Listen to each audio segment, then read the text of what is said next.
बिस्मिल्लाहिर्रहमानिर्रहीम। अस्सलाम वालेकुम। मैं मोहम्मद आदम और हमने चैप्टर नंबर 1 एक्सरसाइज नंबर 1.3 शुरू की हुई थी और उसके अंदर हमारे दो क्वेश्चन आते थे, क्वेश्चन नंबर 7 और क्वेश्चन नंबर 8। आज हम क्वेश्चन नंबर 7 करेंगे।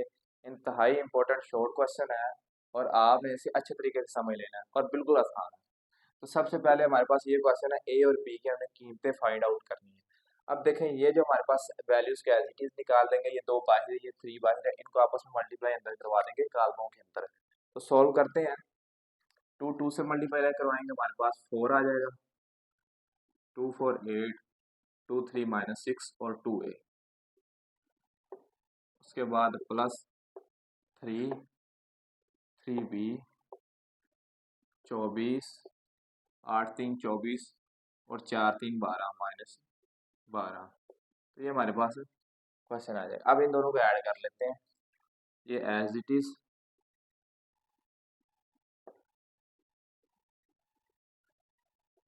Equal to 4 + 3 8 + 3b -6 + 24। उसके बाद हमारे पास 2a - 12।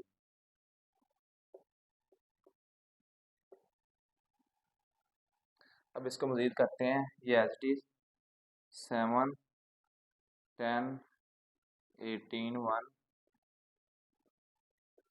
7 और ये 18 एज इट इज बन जाएगी। ये 8 + 3b 2a - 12 as it is. अच्छा, ये पहली रकम पहली के बराबर, दूसरी दूसरी दूसरी के बराबर, तीसरी तीसरी के बराबर, चौथी चौथी। तो हमें ए बी की कीमतें चाहिए, तो इन दोनों को हम स्किप करवा देंगे यानी छोड़ देंगे। तो हमारे पास पहले स्टेप में 7 18 को छोड़ देंगे, तो 8 + 3b = हमारे पास 10 आ जाएगा। इसे इक्वेशन नंबर 1 का नाम देंगे। उसके बाद है दूसरा 2a - 12। उसके बाद है = 1 आ जाएगा। इसे इक्वेशन नंबर 2 का नाम देंगे। इसे सॉल्व करते हैं। अच्छा, इक्वेशन नंबर 1 को सॉल्व कर लें, पहले या 2 को कर लें, जवाब आपके पास बिल्कुल इजी वैसे का वैसे आ जाएगा। तो पहले इसको करते हैं। मसावात नंबर 1 को हल करने से, नंबर 1 को हल करने से मसावात नंबर 1 को हल कर लेंगे। 8 + 3b = 10। 3b = 10 - 8 2 आ जाएगा। इधर आगे करते हैं। 3b = 2 और b = 2/3। तो ये हमारे पास फर्स्ट वैल्यू बी की गिवन होगी। फिर ए की निकालते हैं। फिर लिखे मसावात नंबर 2 को हल करने से,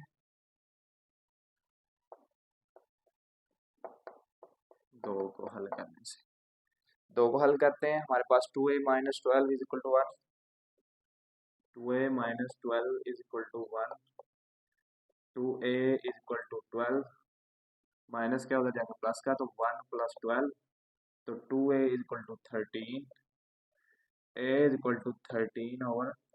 तो ये हमारे पास a की वैल्यू की बना गई। हमें a और b की चाहिए थी। b की हमारे पास 2/3 और a की 13/2 आ गई। तो दोनों की हमारे पास कीमतें निकल आई।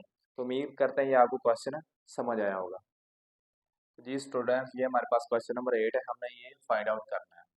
तो सबसे पहले लेफ्ट हैंड साइड लेते हैं। लेफ्ट हैंड साइड को करते हैं सॉल्व। तो हमारे पास क्या आ जाएगा, a - b का ट्रांसपोर्ट। ठीक है, तो a - b पहले निकाल लेते हैं। तो a - b = a की कीमत हमारे पास 1201 माइनस b की 1120 को करते हैं a - b। 1 में से 1 - 0, 2 में से 1 1, 0 में से 2 माइनस का 2, 1 में से 0 1। तो a - b, अब ट्रांसपोर्ट लेते हैं। a - b होल का transpose is equal to value का ट्रांसपोर्ट 0 1 माइनस 2 1 ट्रांसपोर्ट ट्रांसपोर्ट लेते हैं इसका a माइनस बी का होल ट्रांसपोर्ट आपके पास आ जाएगा 0 1 माइनस 2 1। तो ये तो हमारे पास आ गई लेफ्ट हैंड साइड। अब राइट हैंड साइड की तरफ चलते हैं। वहाँ उसने पूछा ए का ट्रांसपोर्ट माइनस बी का ट्रांसपोर्ट। ए का ट्रांसपोर्ट ले लेते हैं पहले। ए हमारे पास क्या है 1 2 0 1। अब इसका ट्रांसपोर्ट आ जाएगा फाइनली हमारे पास 1 2 0 1। बी का ट्रांसपोर्ट 1 1 0 2 2 0 है सॉरी। इसका ट्रांसपोर्ट लेते हैं तो 1 1 2 0 यानी अब ए का ट्रांसपोर्ट माइनस बी का ट्रांसपोर्ट ए की वैल्यू 1 0 2 1 माइनस बी की वैल्यू बी के ट्रांसपोर्ट की 1 2 1 0। अच्छा इसे करते हैं फाइनली 1 में से 1 0 0 में से 2 माइनस का 2 2 में से 1 1 और 1 में से 0 1।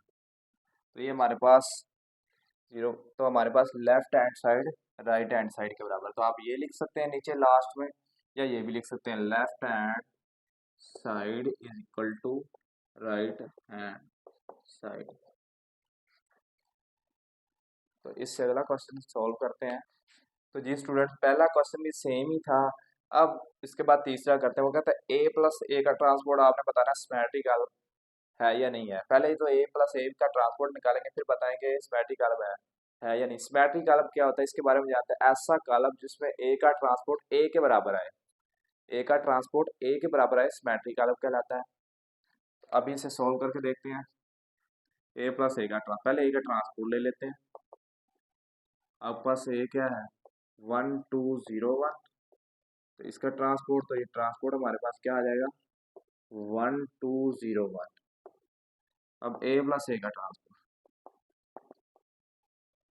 1 उसके बाद है 2 सॉरी 0 और 2 1 प्लस ए का ट्रांसपोर्ट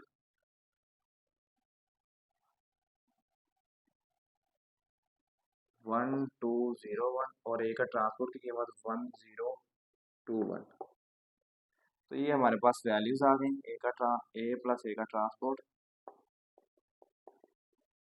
1 प्लस 1 2 2 प्लस 0 2 0 प्लस 2 2 उसके बाद 1 1 2। तो अगर ए का आपके पास तो ये एक सिमेट्रिक कॉलम नहीं है ठीक है। तो ये हमारे पास आंसर निकल आया। आगे सेक्यूसिमेट्रिक कॉलम का भी जिक्र आया है उसमें हमने सिर्फ यही ए प्लस ए का ट्रांसपोर्ट निकालना है या बी प्लस बी का ट्रांसपोर्ट बस बताना है सेक्यूसिमेट्रिक। अगर ऐसा कॉलम जिसमें बी का ट्रांसपोर्ट हमारे पास बी का ट्रांसपोर्ट माइनस बी के बराबर आए तो वो हमारे पास सेक्यूसिमेट्रिक होता है। तो ये कैलकुलेशन करें और उसे प्लस करें या माइनस करें तो हमारे पास जो आंसर निकलेगा वो आप बता सकते हैं ये सेक्यूसिमेट्रिक है या नहीं है। तो उम्मीद करते हैं ये एक्सरसाइज हमारी कंप्लीट हो गई है आपको समझ आई होगी। अगर कोई और क्वेश्चन आपने पूछना चाहे या करवाना चाहे तो आप कमेंट सेक्शन में ज़रूर पूछ सकते हैं। ओके अल्लाह हाफिज़।